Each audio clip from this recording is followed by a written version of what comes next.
This is the moment a stalker held his ex-partner at gunpoint before essentially holding her against her will for 8 hours at her home in Gwynedd.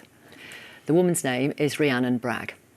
Her ex was eventually jailed back in 2020 for stalking and threats to kill.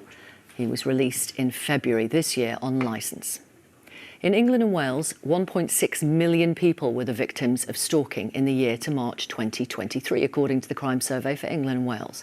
As I've already said, England and Wales. And yet in that same period, new analysis by the Susie Lamplugh Trust out today has found that only 1.7% of stalking cases reported to police resulted in a conviction. Well, we're going to speak to Rhiannon Bragg now, an anti-stalking advocate and a survivor. And here in the studio, Kerry Layton, who was stalked on and off for 14 years. Her stalker was found not guilty of stalking and was issued with a lifelong non-molestation order. Thank you both for being with us. Rhiannon, first of all, if I could start with you, could you tell our audience a little bit about the patterns of behaviour of your ex that you experienced? Okay, so I now know that I was being stalked during the relationship.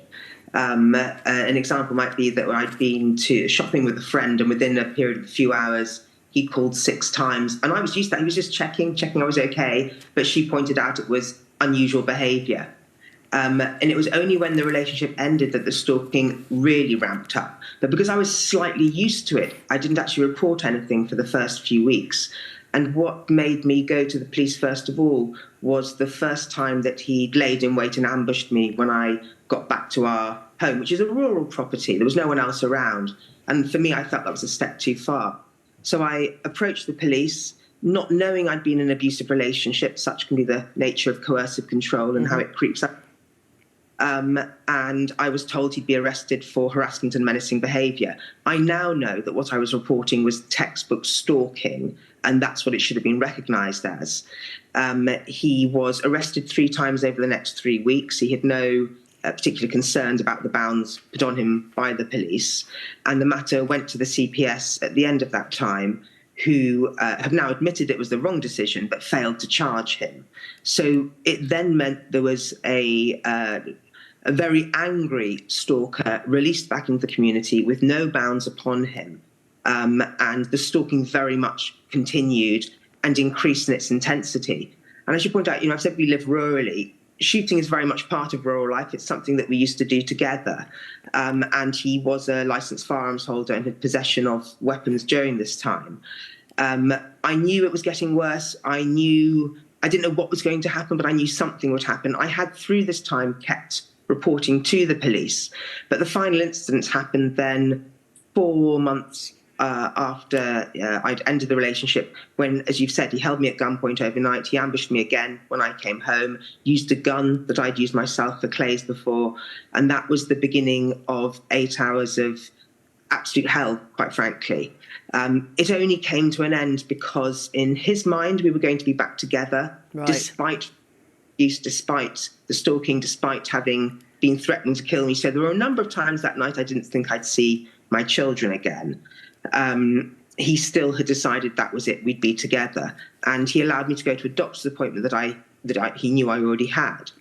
And it was only when I went to that GP and I sat down, and I can remember saying to them, I don't know what to do now, because I'd already been to the police, the CPS had been involved, and yet nothing had stopped him. Okay. And GP then said, duty of care, they called the police, and it's at that stage that he was arrested and, as you said, went on to be sentenced in February.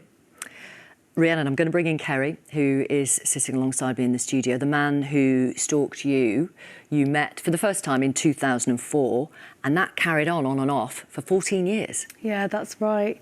So we met one night, and he came back, we had a party at the house. He left that night, and you'd think that would be it.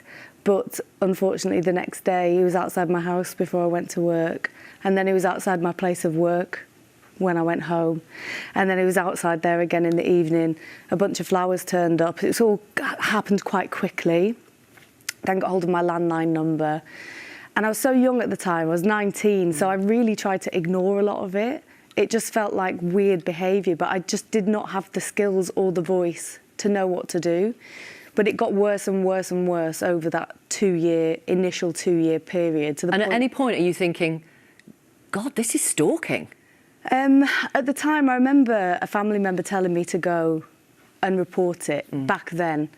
And I honestly can't tell you the shame that I had in me for meeting this person and trusting them, and then this happening. And that having such an impact on my...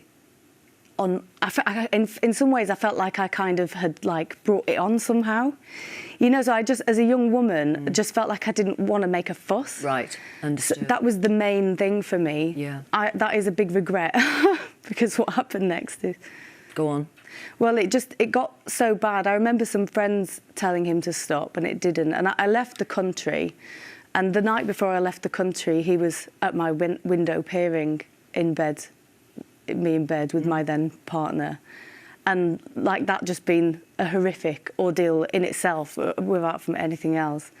But I left the country, and then they still had my telephone number, so there was a lot of, you know, I'm skipping over a lot of detail here, but there was a lot like similar to Rihanna, where there's a lot of it ramped up and very fast, and became very aggressive very fast, and became very threatening very fast. I want to talk about the super low conviction rate in terms of those cases that are reported to the police. Barely any, according to the Susie Lampley Trust and figures today, result in a conviction.